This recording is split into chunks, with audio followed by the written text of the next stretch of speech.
Hi guys, my name's Bill, and in this video I'm going to show you how to remove, how it works, and how to test the door lock on your Frigidaire or Electrolux front load washer.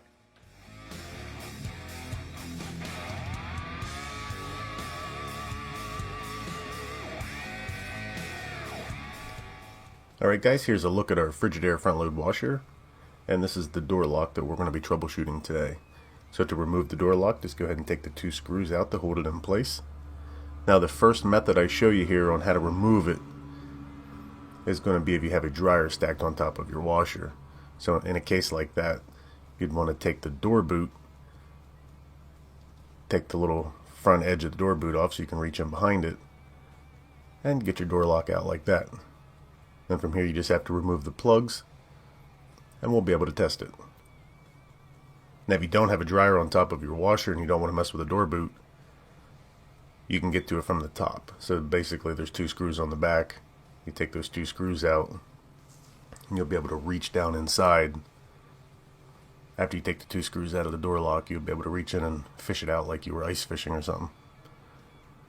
And just like this. And there's your door lock. So before we get into testing, let's tear it apart and see what's inside so I can show you how it works. On each side there's two little clips. I'll go ahead and pry those up. And most of the time when you pull these apart, a bunch of parts don't fall out, so it's not, everything's in there pretty good. Now on the back you have a little clip here. We'll just go ahead and pop that up. And you'll be able to remove the top half and see what's inside. And that's a good view of what it looks like right there. Alright, now how this operates, I'm going to try to show you this. This wasn't the most graceful way to show you, but as you close the door and the door actuator goes into those little slots, you can see those little black pieces in there spread apart. Just like that. So for the door to lock, the forks will come down like this, and those black pieces aren't able to spring apart anymore. So when your door's shut and that actuator's all the way in and the door's locked, you can't pull the actuator out when the forks are down. So I hope that's pretty clear right there. Now there's two stages of this door lock. There's the electromagnetic piece on the left hand side of the screen there, and that's what pulls it down quickly. So when you first shut the door and it starts to fill with water and you're adding clothes and stuff like that, when you hit the pause cancel button, that springs up real quick and you're able to add more garments if that's what you want to do. Then there's a second stage, and we'll get to that later.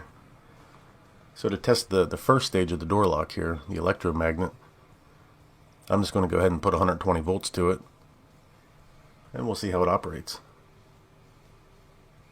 And as soon as I plug into the wall, you see the forks go down, and when I unplug it they come back up. And like I said, that's stage 1 on the door lock.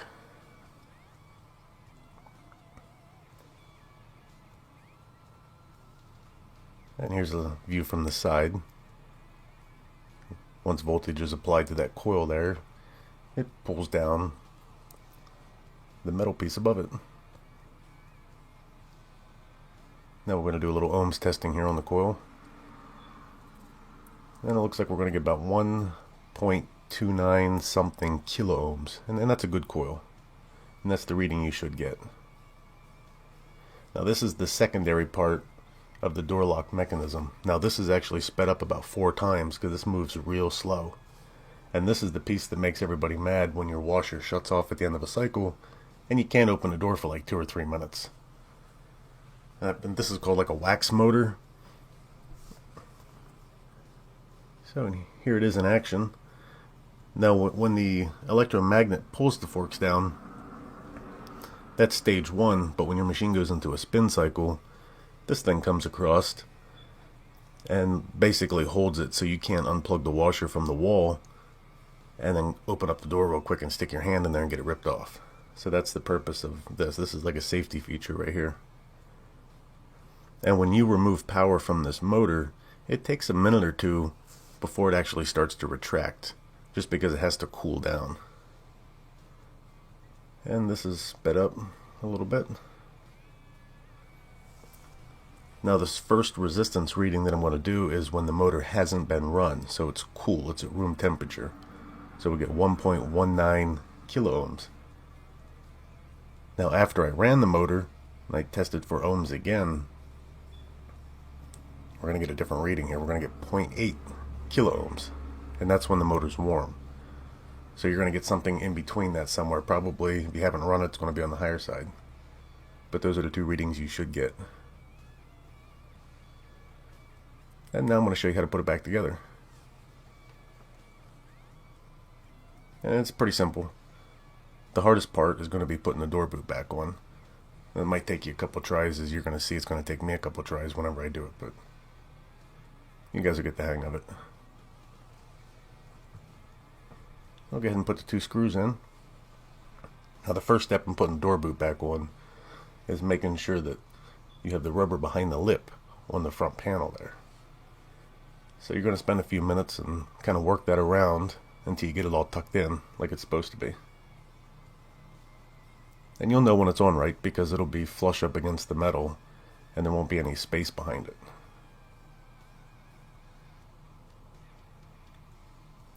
And I just about have it on.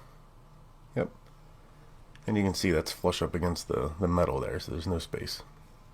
And you just have a groove for the band to go in right there. And this is the tricky part.